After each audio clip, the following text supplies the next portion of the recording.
Hi, it's Mrs. Savell from RJW Elementary with a mini lesson on solving a word problem.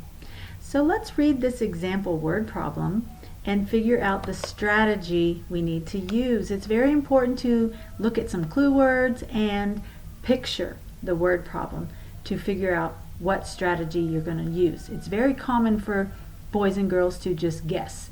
Take numbers and add or multiply, and that is not going to give you the right answer most of the time. So our word problem example says Rondito is baking pies to sell at a picnic. His recipe calls for 7 apples in each pie.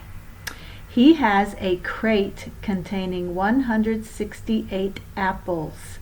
How many pies can Rondito bake? So our important numbers are 7 and 168.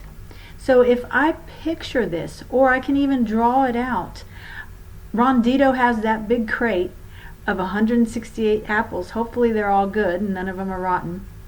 For our story problem, we're assuming they are all good. 168. He has to take 7 apples for each pie. So picture him taking groups of 7 apples out.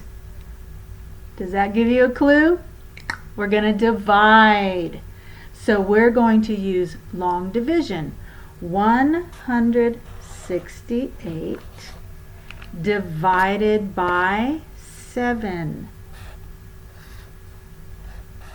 So I'm going to be using multiples of 7 each time.